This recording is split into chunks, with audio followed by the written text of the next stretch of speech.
ज्ञानाञ्जनशलाकया चक्षुरुन्मिलितं येन तस्मै श्रीगुरुवे नमः। श्रीचैतन्यमनोभीष्टं स्थापितं येन भूतले स्वयं रूपकदा मह्यं ददाति स्वपदान्तिकम्। नमो विष्णुपादाय कृष्णपृष्ठाय भूतले श्रीमते भक्तिवेदान्त स्वामिनिति नामिने। नमस्ते सरस्वतीदेवे गौरवाणी प्रचारिणे निर्विशेष शून्यवादी पाश्चात्यदेशतारिणे। वाञ्छाकल्पतरुवर्ष कृपा सिन्धुभ्येव च पतितानां पावनेभ्यो वैष्णवेभ्यो नमो नमः। नमो महावदन्नाय कृष्णप्रेमप्रदायते कृष्णाय कृष्णचैतन्यनाम्ने गौरतिष्ठे नमः। हे कृष्णा करुणा सिंधु दीनबंधु जगत्पते गोपेश गोपिकान्तो राधाकान्तो नमस्ते। तप्त कांचन गौरांगी राधे वृंदावनेश्वरी विश्वभानुसुते देवी प्रणमामि हरिप्रिये। जय श्री कृष्ण चैतन्य प्रभु नित्यानंद श्री अद्वैत गदाधर शिवसदि गौर भक्तवृंद। हरे कृष्णा कृष्णा कृष्णा हरे हरे हरे राम राम राम हरे हरे। ओम नमो भगवते वासुदेवाय। ओम नमो भगवते वासुदेवाय। ओम नमो भगवते वासुदेवाय। नारायणं नमस्कृतं नरं चैव नरोत्तमं देवीं सरस्वती व्यासं ततो जयमुदीरये। अमेवं विष्णुपदाय कृष्णपृष्ठाय भूतले श्रीमते जयपताका स्वामिनिति नामिने। नमाचार्यपदाय निताय कृपप्रदायिने गौरकतदामदाय नगरग्रामतारिणे हरिओम तत्सत्। हरे কৃষ্ণ সুপ্রিয় ভক্তবৃন্দ, সবাইকে আজকে আহ ভাগবতম ক্লাসে সবাইকে স্বাগতম ভাগবত অধিবেশনে। আমরা গতকাল কোন পর্যন্ত দেখেছিলাম, কে বলবেন? গতকালে কি আলোচনা হয়েছিল বা হচ্ছিল, কি বিষয়ে আমরা দেখছিলাম গতকালে ভাগবতের? কে বলবেন?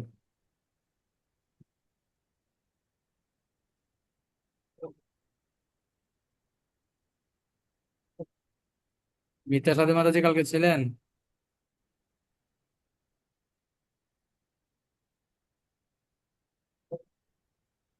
হরে কৃষ্ণ প্রভু প্রণাম। প্রণাম। হ্যাঁ, ছিলাম। কি মনে আছে বলুন। আহ, নারদ মুনি হচ্ছে ব্যাসদেবের ত্রুটি, দুইটা ত্রুটি শনাক্ত করেছিলেন। একটা হচ্ছে ভগবানের নির্মল কীর্তি যথাযথভাবে কীর্তন না করা, আর একটা হচ্ছে চারটি পুরুষার্থের উপর উনি অতিরিক্ত গুরুত্ব আরোপ করেছিলেন। হুম তাই হুম উনি অনেক ত্রুটি দেখানোর পরেও মনে করেন ব্যাসদেব কোনো অসন্তুষ্টি প্রকাশ করেননি। উনি আরো খুশি হয়েছিলেন যে ওনার ত্রুটিগুলো দেখানোর জন্য। হুম।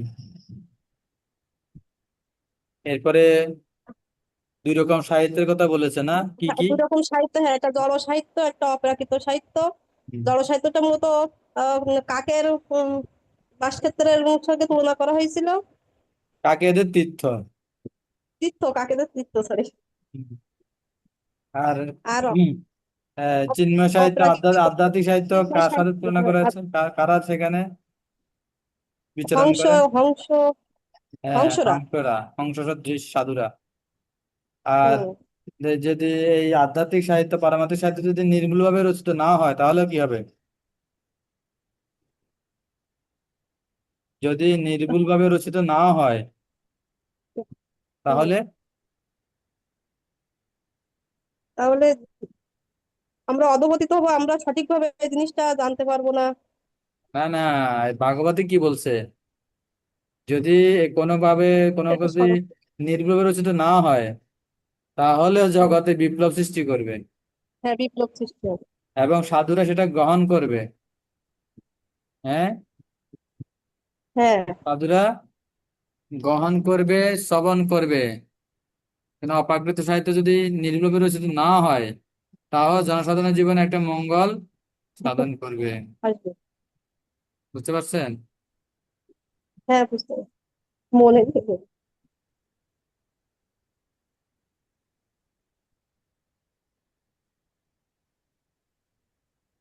ঠিক আছে, আজকে দেখবো আমরা সেখান তারপর থেকে।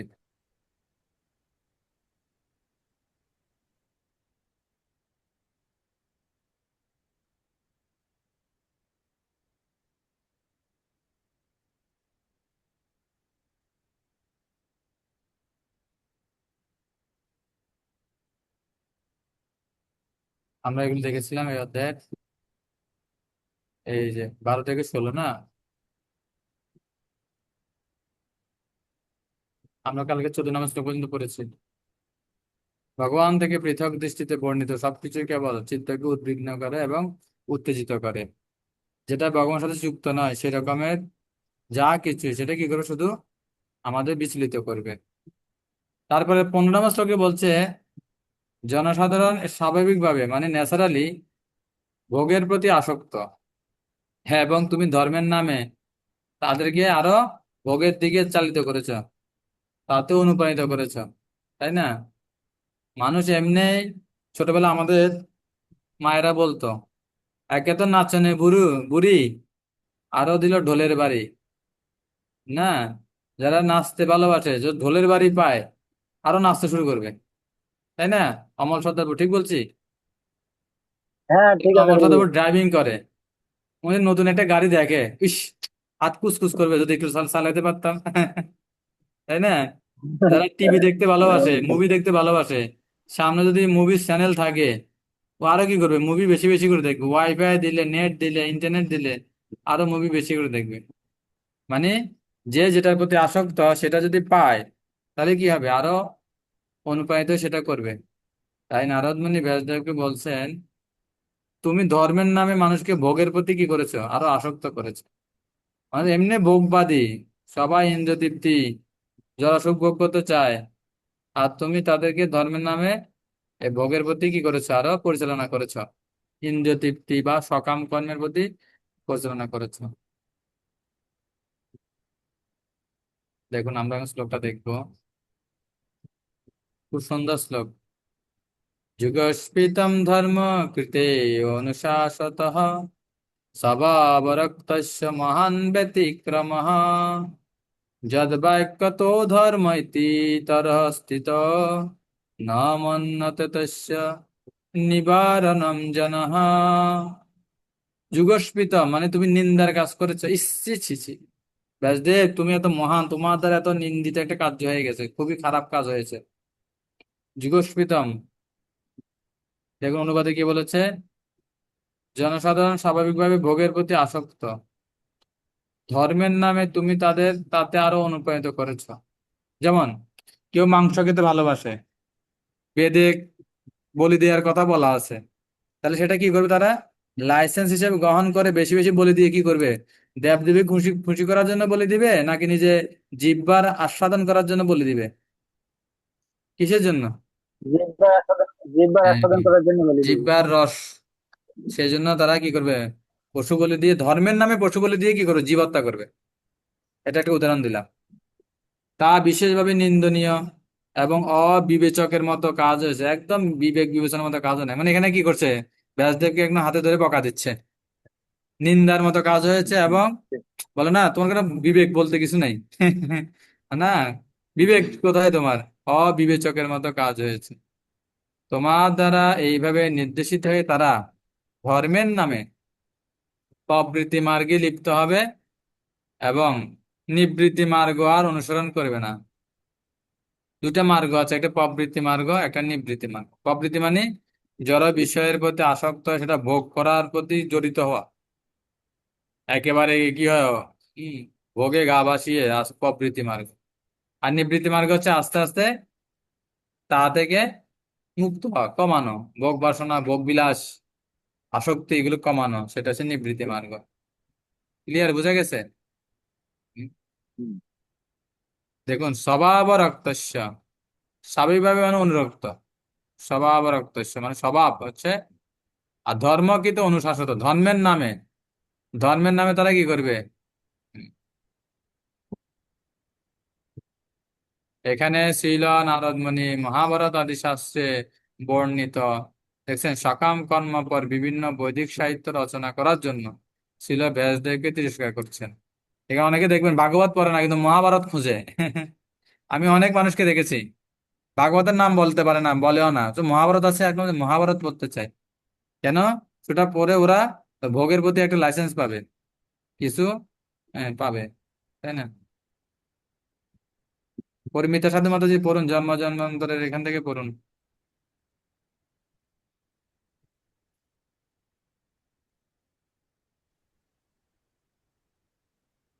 জন্ম জন্মান্তরের জড়জাগতিক আসক্তির প্রভাবে মানুষ স্বাভাবিকভাবেই জড়জগৎকে ভোগ করার অভিলাষী। মানব জীবনের যথার্থ উদ্দেশ্য সম্বন্ধে তারা সচেতন নয়। এই মনুষ্য জীবন হচ্ছে মায়ার বন্ধন থেকে মুক্ত হওয়ার একটি সুযোগ। বেদের উদ্দেশ্য হচ্ছে জীবকে তার প্রকৃত আলয় ভগবত ধামে ফিরে যাওয়ার পথ প্রদর্শন করা।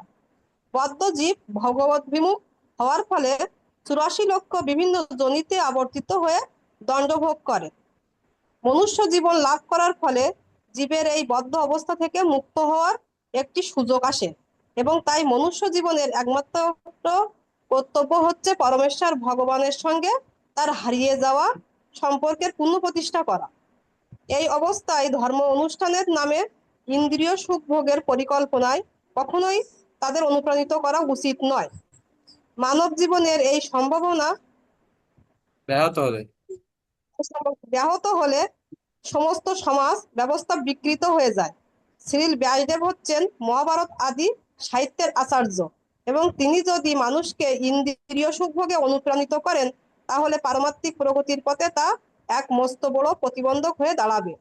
কেননা জনসাধারণ তাহলে জড়বন্ধন রূপ জড়জাগতিক কার্যকলাপ থেকে কখনোই বিরত হতে চাইবে না।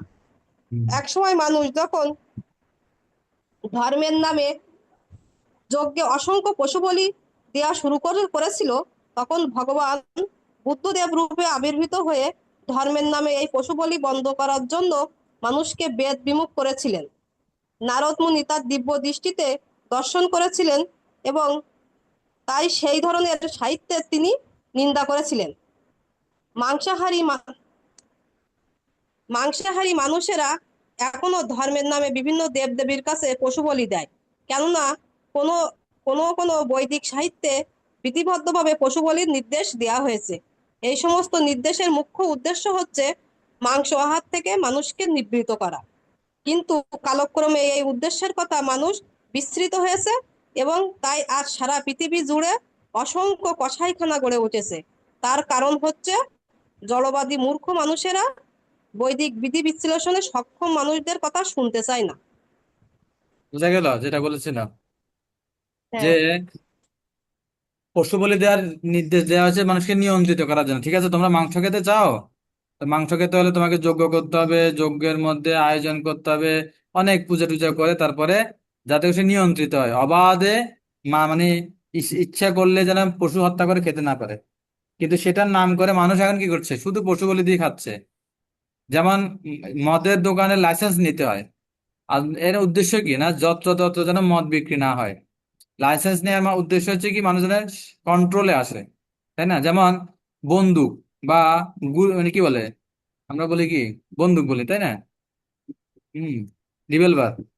এটা লাইসেন্স করে নেয় কেন না, যারা লাইসেন্স তারা শুধু এই অস্ত্র রাখতে পারবে, আর সবাই অস্ত্র রাখতে পারবে না। এর উদ্দেশ্য হচ্ছে, লাইসেন্স দেওয়ার উদ্দেশ্য কি, মানুষকে নিয়ন্ত্রিত করা, যার তার হাতে যেন অস্ত্র না থাকে, সন্ত্রাসী ডাকাতের হাতে যেন অস্ত্র না থাকে। এজন্য লাইসেন্স করা থাকলে সরকারও বলতে পারবে যে কার কার ঘরে এ, মানে নিবন্ধিত অস্ত্র আছে, এবং সেগুলো মিসইউজ হচ্ছে কিনা। ঠিক তদ্রুপ এই যজ্ঞে ব্যাসদেব লিখেছিল ভালোর জন্য, কিন্তু মানুষ কি করেছে পরবর্তীতে, একেবারে এটাকে ঢালাও ভাবে, হ্যাঁ, পাপ কর্ম করার জন্য ইউজ করছে। ঠিক আছে, এটা পড়ুন, এই যে মহাভারতের মতো ঐতিহাসিক। হরে কৃষ্ণ গুরু, আমি প্রিয়াঙ্কা পড়ছি। বিষ্ণু, হ্যাঁ পড়েন, অমল শ্রদ্ধা পড়েন। মহাভারতের মধ্যে ঐতিহাসিক গ্রন্থে অবশ্যই নানা আহ, রকম।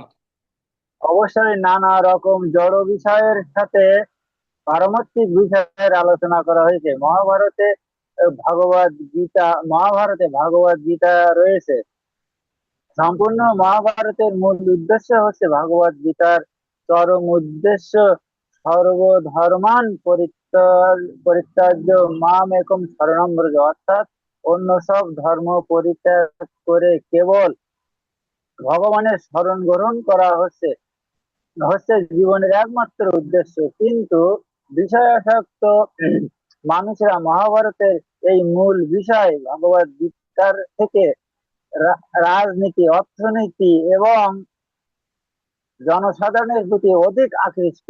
ব্যাসদেবের এই সমন্বয়বাদী মনোভাবের জন্য নারদ মুনি স্পষ্টভাবে তাকে তিরস্কার করেছেন এবং তাকে উপদেশ দিয়েছেন যে তিনি যেন সরাসরি ভাবে ঘোষণা করেন যে মানব জীবনের পরম প্রয়োজন হচ্ছে আহ, হচ্ছে প্রয়োজন হচ্ছে অচিরেই ভগবানের সঙ্গে নিত্য সম্পর্কের কথা অবগত হয়ে তার শরণাগত হওয়া।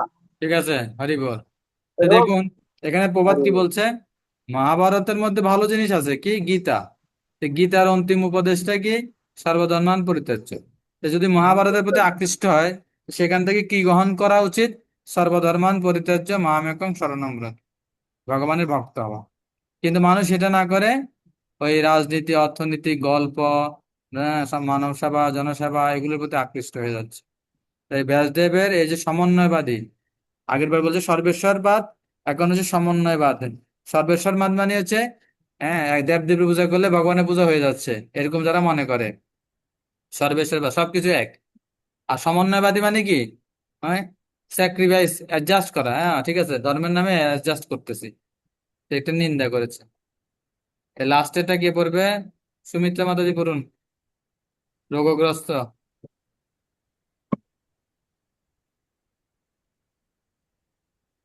আছে নাকি সুমিত্রা? না, প্রিয়াঙ্কা বিশ্বাস মাতাজি পড়ুন,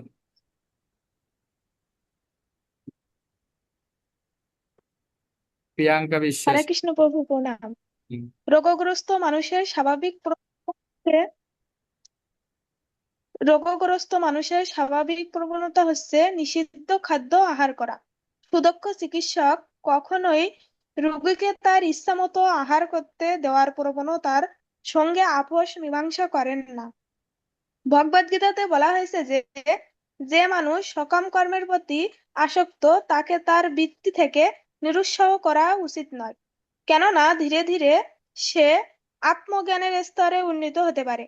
যে সমস্ত মানুষ তত্ত্বজ্ঞান রহিত শুল্ক জ্ঞান মার্গে অধিষ্ঠিত, তাদের বেলায় এই নির্দেশ প্রযোজ্য হতে পারে, কিন্তু যারা ভগবত ভক্তির মার্গে অধিষ্ঠিত তাদের এই ধরনের উপদেশের প্রয়োজন হয় না। কখনো ডাক্তার কাছে, আপনার সবাই ডাক্তার কাছে যাই না, গিয়ে ডাক্তারকে অনেক কথা বলি, অনেক রোগের কথা বলি। তখন ডাক্তার বলে, যেমন কারো কচু খুব ভালোবাসে, কচু খেতে খুব ভালো লাগে, ওল কচু, মান কচু, এই কচু, সেই কচু।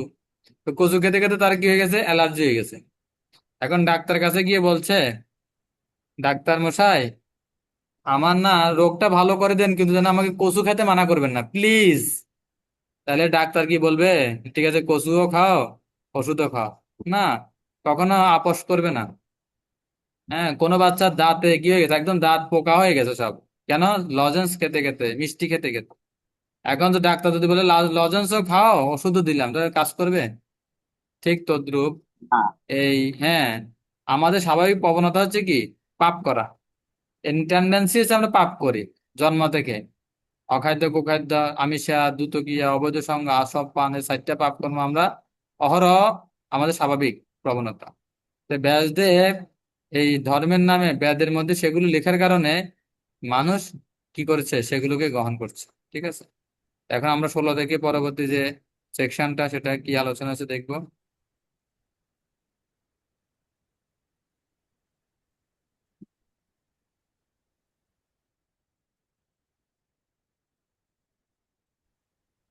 তা আমরা দেখলাম মানুষ স্বাভাবিকভাবে কি ভোগের প্রতি আসক্ত, তুমি আরো ভোগের প্রতি আসক্ত হওয়ার জন্য অনুপ্রাণিত করেছ। এরপর হচ্ছে 17 থেকে 19। ভক্তি জীবনে যদি আমরা অ্যাডভান্স হই, প্রগতি, সবসময় এটা প্রশংসনীয়, তাই না? কেউ যদি জব করে না, তারা জব শুরু করেছে, তাহলে কি হবে? খুবই সুন্দর, দারুণ, প্রশংসা করবে। যারা প্রসাদভোজী হয় নাই, তারা যদি প্রসাদভোজী শুরু করে, মানে প্রসাদভোজী হতে থাকে, তাহলেও প্রশংসনীয়। কেউ যদি 2 মালা করতে এখন 4 মালা করে, যারা 4 মালা করতে 8 মালা করে, যারা 8 মালা করতে 16 মালা করে, আর যারা দীক্ষা নেন এখন শুদ্ধ ভক্ত নিকট দীক্ষা নিয়েছে, মঙ্গল আরতি করে। মানে ভক্তি জীবনে যদি আমরা প্রগতি, অ্যাডভান্স, যদি ভাগবত পড়ছেন আপনারা, প্রগতি করছেন, এটা প্রশংসনীয়। তাই বলছে ভক্তিতে যদি আপনি পতনও হয়, কিছুদিন ভক্তি করলেন, এরপর আর করতে পারছেন না, গীতাতে যেমন বলেছে, তাহলেও কোনো ক্ষতি নেই, কোনো ক্ষতি নেই। কারণ বিরল বস্তু লাভের প্রয়াসই শ্রেয়। শুদ্ধ ভক্তি হচ্ছে বিরল, সুদুর্লভ, না, সুদুর্লভ হচ্ছে শুদ্ধ ভক্তি। তো সেটা লাভের যদি আমরা প্রয়াস করি, সেটা হচ্ছে মঙ্গলময়। কেন? কেবল ভগবানের সাথে নিত্য সম্পর্ক পুনর্জাগরণ এবং ভগবত ধামে ফিরে যাওয়ার প্রয়াস করা উচিত। তো এই ভক্তির উদ্দেশ্যে ভাগবত লেখার উদ্দেশ্য কি হবে? মানুষ যাতে করে ভগবানের সাথে তার সম্পর্ক পুনর্জাগরিত করতে পারে এবং ভগবত ধামে যাওয়ার চেষ্টা করে। ভক্তরা অন্যদের মতো সংসার চক্রে পতিত হয় না। ভক্তদের কোনো জন্মমৃত্যু চক্রে পতিত হতে হয় না। এই কয়েকটা শ্লোক আমরা দেখবো।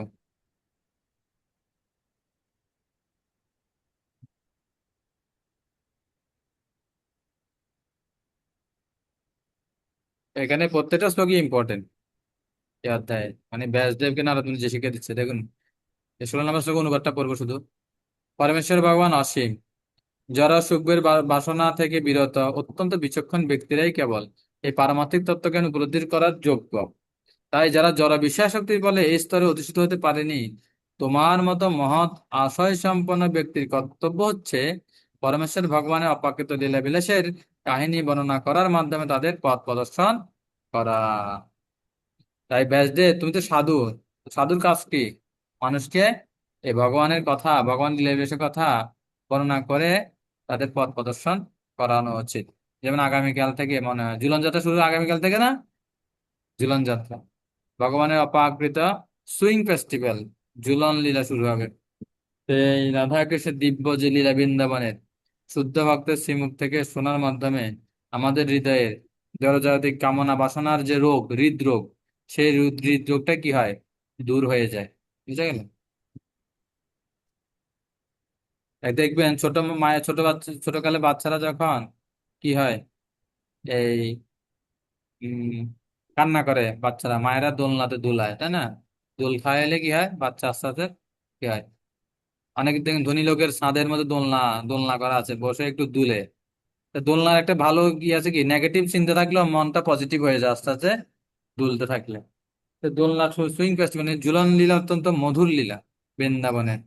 হ্যাঁ, দিব্য রাধা কৃষ্ণ। তো এই জন্য আমাদের রাধা রানীর তত্ত্ব, কৃষ্ণের স্থিতি, কৃষ্ণ তত্ত্ব, এগুলো, এবং আমরা যে জীব, আমরা রাধা কৃষ্ণের নিত্য দাস, নিত্য সেবক, এগুলো যদি ঠিকমতো উপলব্ধি করতে পারি, তখন এই ঝুলন লীলাটা মনে হবে অপ্রাকৃত প্রেমময় লীলা।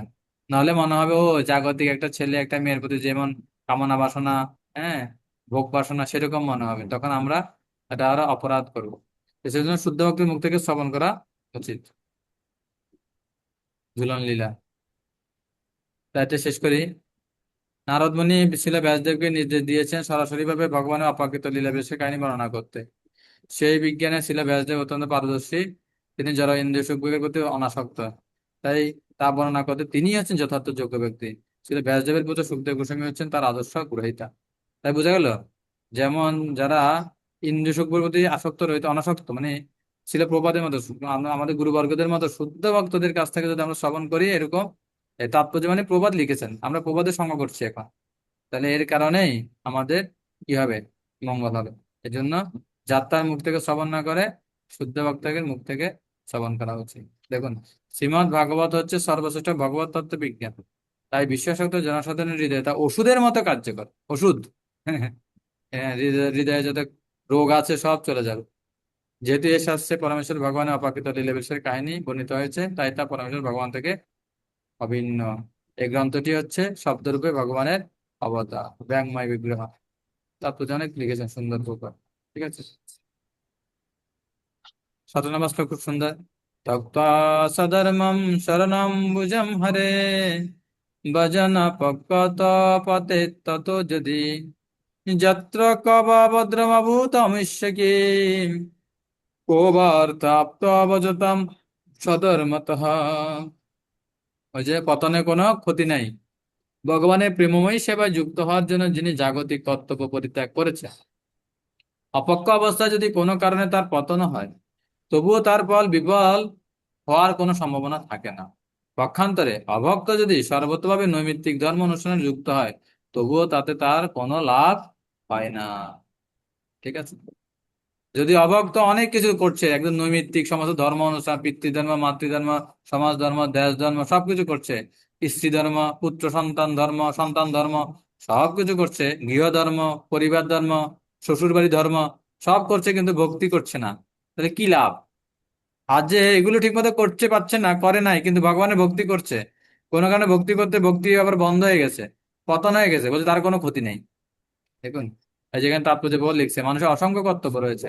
মানুষ তার পিতা মাতা, আত্মীয় স্বজন, সমাজ, দেশ, বিভিন্ন জীব এবং দেবতাদের প্রতি কেবল নয়, মহান দার্শনিক, কবি, বৈজ্ঞানিক প্রভৃতিদের প্রতিও কর্তব্যের বন্ধনে আবদ্ধ। শাস্ত্রে নির্দেশ দেওয়া হয়েছে, কেউ যখন ভগবানের সেবায় যুক্ত হন, তখন তিনি এই সমস্ত কর্তব্য থেকে মুক্ত হন। তাই কেউ যদি তা করেন এবং ভগবতী অনুশীলনে সফল হন, তাহলে খুবই ভালো হয়। কিন্তু কখনো কখনো এমনও হতে পারে যে সাময়িক ভাব প্রবণতার বশবর্তী হয়ে কেউ ভগবানের সেবায় যুক্ত হয়ে ভগবানের শরণাগত হলো এবং তারপর অসৎসঙ্গের প্রভাবে সেই ভক্তি মার্গ থেকে অধঃপতিত হলো। ইতিহাসে সেরকম কত দৃষ্টান্ত রয়েছে। একটি হরিণ শিশুর প্রতি আসক্ত হওয়ার ফলে মহারাজ ভরতকে হরিণ শরীরে জন্মগ্রহণ করতে হয়েছিল। তার মৃত্যুর সময় তিনি সেই হরিণটির কথা চিন্তা করতে করতে দেহত্যাগ করেন। পরবর্তী জীবনে তিনি একটি হরিণ দেহ প্রাপ্ত হন, তাই না? মহাদেবের চরণে অপরাধ করার ফলে মহারাজ চিত্রকেতু অধঃপতিত হয়েছিল, কিন্তু তা সত্ত্বেও এখানে অত্যন্ত দৃঢ়তার সঙ্গে ঘোষণা করা হয়েছে যে ভগবানের চরণারবিন্দে শরণাগত হওয়ার পর যদি কারো পতনও হয়, তবুও তিনি কখনোই পরমেশ্বর ভগবানের সেই পাদপদের কথা বিস্মিত হবেন না। একবার ভগবানের সেবায় যুক্ত হলে সে সর্ব অবস্থাতে সেই সেবা চলতে থাকে। তা চিত্রকেতু পরবর্তীতে জানেন বৃত্রাসুর হয়। বৃত্রাসুর হলেও ইন্দ্রের সাথে যুদ্ধ, দধিচি মুনি হাত দিয়ে ইন্দ্র বজ্র তৈরি করে, তারপরেও এই চিত্রকেতু ভক্তই ছিল এবং ওই ইন্দ্রের হাতে নিহত হওয়ার পর সে ভগবদ্ধামে চলে যায়।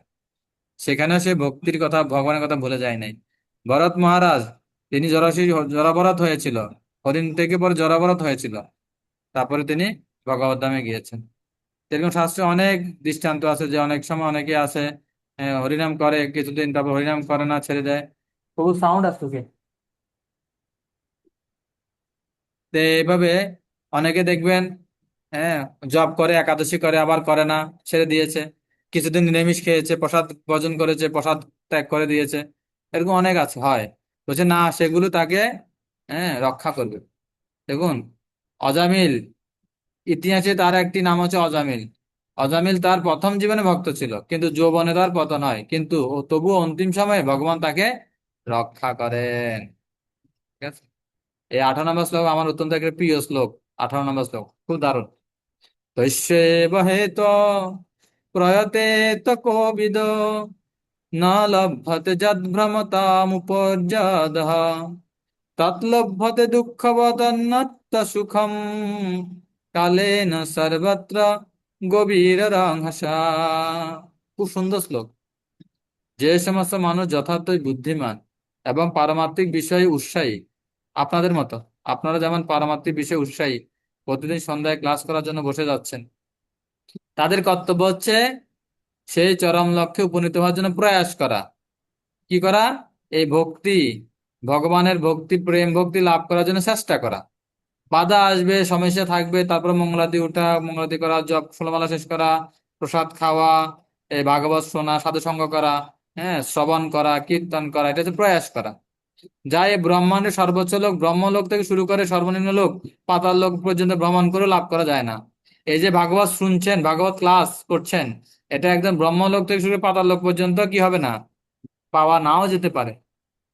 এই যে কৃষ্ণ ভক্তি, ভগবানের আরাধনা, ভগবানের নাম জপ করা, এটা সব জায়গায় লাভ হবে না। এই শুধু জাংশন, জাংশন মানে কি, এই পৃথিবীর মর্ত লোকে কৃষ্ণ, হ্যাঁ, এসে লীলাবিলাস করেছেন, চৈতন্য মহাপ্রভু এসে হরিনাম দিয়ে লীলাবিলাস করেছেন। এই কারণে এটা যে পাওয়া গেছে এখানে, সব জায়গায় এটা পাওয়া যায় না, কিন্তু অন্য সবকিছু সব জায়গায় পাওয়া যাবে। সেগুলো কি? ইন্দ্রিয়ের মাধ্যমে লব্ধ যে জড়সুখ, তা কালের প্রভাবে আপনা থেকে লাভ হয়। ঠিক যেমন আকাঙ্ক্ষা না করলেও কালক্রমে আমরা দুঃখ ভোগ করে থাকি। এখানে যারা যারা আছি, কেউ কি কখনো ভগবানের কাছে কি প্রার্থনা করেন, হে ভগবান আমাকে 1 কেজি দুঃখ দেন, আমাকে 2 কেজি দুঃখ দেন? কেউ কি প্রার্থনা করছেন, কখনো দুঃখ চাইছেন? না। তারপরে, প্রভু আমি দুঃখে আছি, সমস্যা, আমার কত সমস্যা। তো দুঃখ সমস্যা আপনা আপনি আসে, না চাইলেও আসে কালক্রমে, কালের প্রভাবে। তাহলে সুখটাও, আমার কপালে যে সুখ আছে সেটা কালের প্রভাবে আপনা আপনি আসবে। তার জন্য এত প্রচেষ্টা না করে কৃষ্ণ ভক্তি লাভ করার জন্য, কৃষ্ণকে সন্তুষ্ট করার জন্য, কৃষ্ণ সেবা করার জন্য প্রয়াস করা উচিত। হ্যাঁ। আর দিন রাত সারাদিন পরিশ্রম করলেও ওই কপালে যা আসে বেতন বা মাইনে, তাই হবে, মুনাফা তাই হবে। কিন্তু ওটা দিয়ে ভগবানের সেবা করার জন্য সচেষ্ট হওয়া উচিত। সময় বের করে হরিনাম জপ করা উচিত। টাইম মতো উঠে, টাইম মতো ঘুমানো, টাইম মতো উঠা, টাইম মতো খাওয়া, এবার টাইম মতো আরাধনা করা, নাম জপ করা, গীতা ভাগবত অধ্যয়ন করা, শ্রবণ করা, মাঝে মাঝে মন্দিরে যাওয়া, সাধু সঙ্গ করা। না, মন্দিরে যাব না, কিন্তু কক্সবাজার যাব, অথবা ইকো ফার্মে যাব, হ্যাঁ, অথবা পার্কে যাব, তো ওখানে অথবা সিনেমা হলে যাব, হ্যাঁ, ছবি তুলতে যাব, ভিডিও করতে যাব। তো ওই প্রয়াস করে কি লাভ হবে? কিন্তু ওই সময় সময় বের করে না, মন্দিরে আসবো, ধামে যাব, তীর্থস্থানে যাব, সাধু সঙ্গ করবো, এগুলি প্রয়াস করা উচিত। স্টোটা খুবই ইম্পর্টেন্ট। যেমন যে অসুখ মানে রোগ কেউ চায় না, তারপর রোগ অটোমেটিক আসে, রোগ ব্যাধি। তাই সুখও যা কপালে আছে সেটা আসবেই, তাই না? পরমেশ্বর ভগবানের আইন অনুসারে জীব তার পূর্বকৃত কর্মের ফলস্বরূপ বিভিন্ন স্থানে অধিষ্ঠিত হয়।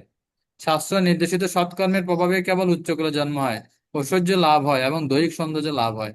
এই জীবনেও কেউ যখন ভালো কাজ করে তখন সে উচ্চশিক্ষা প্রাপ্ত হয় অথবা ধন সম্পদ লাভ করে। তেমনি আমরা আমাদের সৎ কর্মের প্রভাবে পরবর্তী জীবনে এই ধরনের আকাঙ্ক্ষিত অবস্থা লাভ করতে পারি। তা না হলে একই স্থানে একই সময় জন্মগ্রহণ করে দুজন মানুষ ভিন্ন অবস্থা প্রাপ্ত হতো না। যেমন কেউ গরিবের ঘরে জন্ম হলো, কারো কোটিপতির ঘরে জন্ম হলো, কেন হইলো? ভগবানকে পক্ষপাত করে এরকম করলো নাকি? নাকি লটারি করছে, লটারি? কার কার ঘরে জন্ম, লটারি করছে নাকি? না। তার কর্মের কপালের কারণে কারো কোটিপতি ঘরে জন্ম হচ্ছে, কারো বস্তিতে জন্ম হচ্ছে, ভিখারি ঘরে জন্ম হচ্ছে। কর্মের প্রভাব। তাই এই জীবনে যদি ভালো কর্ম করি, তাহলে পরবর্তী জীবনে দুঃখ এবং মিশ্র সুখ কেবল অনুভূতির পার্থক্য মাত্র। কিন্তু এই জগতে কেউই জন্ম মৃত্যু জড়ব্যাধির নিত্য দুঃখ থেকে মুক্ত নয়।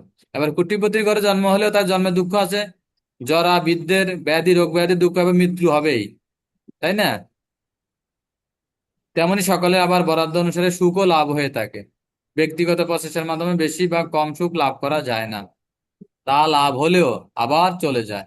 তাই এই অনিত্য বস্তু লাভের জন্য সময়ের অপচয় করা উচিত নয়, টাইম ওয়েস্ট করা উচিত নয়। কেবলমাত্র ভগবানের কাছে ফিরে যাওয়ার চেষ্টা করা উচিত। সেটি প্রতিটি মানুষের জীবনে একমাত্র উদ্দেশ্য হওয়া উচিত। তাহলে আমাদের কি চেষ্টা করতে হবে? কিভাবে ভগবানের কাছে ফিরে যাব, সেই চেষ্টাই করতে হবে। জীবনের লক্ষ্য কি? আমেরিকা যাব, মাস্টার হবো, ডাক্তার হবো, ইঞ্জিনিয়ার হবো নাকি? সেগুলো হলেও জন্ম মৃত্যু জরাব্যাধি চক্র থেকে মুক্ত হতে পারবে না। 19 নম্বর শ্লোক, লাস্ট শ্লোক আজকের। হে প্রিয় ব্যাস, শিষ্যকে বলছে, কোনো না কোনো কারণে কৃষ্ণ ভক্তের পতন হলেও তাকে কখনোই অন্যদের মতো, মানে সকাম কর্মী ইত্যাদি সংসার চক্রে পতিত হতে হয় না। কেননা যে মানুষ একবার পরমেশ্বর ভগবানের শ্রী পাদপদ্মের অমৃত আস্বাদন করেছেন, তিনি নিরন্তর ভগবানের স্মরণ করা ছাড়া আর কিছুই করতে পারেন না। কি দীপা ঘোষ মাতাজি ঠিক বলছে কিনা? আছে নাকি দীপা ঘোষ? নিপা মাতাজি ঠিক বলছি তো? হ্যাঁ, নিপা মাতাজি আনমুট করে বলতে হবে। নিচে অডিও লাল দাগ আছে, এটাকে টাচ করলে আনমুট হবে। হরিনাম যে করে আনন্দ পায়, শাশুড়ি যতই ঝাঁটা দেখ, হরিনাম ছাড়বে না। হ্যাঁ, শাশুড়ি যতই নিষেধ করুক, এ ছেলেকে কি শিখাচ্ছ, হ্যাঁ, কিন্তু যে একবার আহ, এবার আনমুট হয়েছেন, বলুন ঠিক কিনা নিপা মাতাজি? অবশ্যই হ্যাঁ। প্রভু। শ্বশুর শাশুড়ি যতই বলুক, মাছ মাংস, এ কি করছিস, ছেলে তোমার, আমার নাতি শুকিয়ে যাবে, দুর্বল হয়ে যাবে, কিন্তু যারা একবার এই ভগবানের অমৃত আস্বাদন করেছে তারা কি এটা কখনো ছাড়বে? আর যারা এই আস্বাদন করতে পারে না তারা তো বুঝতে পারে না, তাই না? সেই জন্য ভক্তের কখনো পতন নাই। আর ভক্ত মাঝে মাঝে ভুলে গেলেও আবার সে হরিনাম শুরু করে দিবে, কৃষ্ণ সেবা শুরু করে দিবে, আবার ভগবানকে ভালোবাসা শুরু করবে। কেন? সেবার মধ্যে যে কি আনন্দ, কৃষ্ণের সাথে সম্পর্কের মধ্যে যে কি আনন্দ, যে আনন্দ করেছে সে জানে, নাকি? কৃষ্ণ নামে কি আনন্দ করলে জানা যায়, একটা গান আছে না?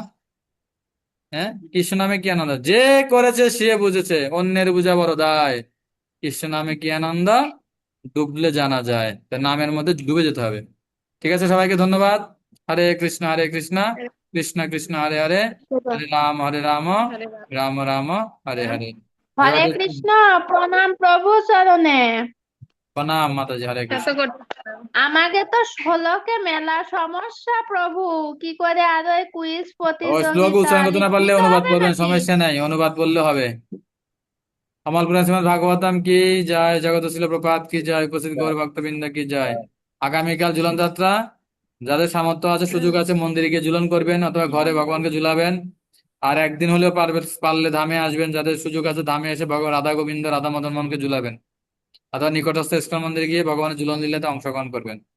এই যে আনন্দ পাবেন লীলা করে ভগবানকে ঝুলালে, অনেক আনন্দ পাবেন। ভজন কীর্তন কীর্তন করবেন, প্রসাদ খাবেন, এই লীলাগুলোতে অংশগ্রহণ করে আনন্দ করবেন। ঠিক আছে, অনিমেষ প্রভু হরি বল। অনিমেষ কৃষ্ণ প্রভু ধন্যবাদ।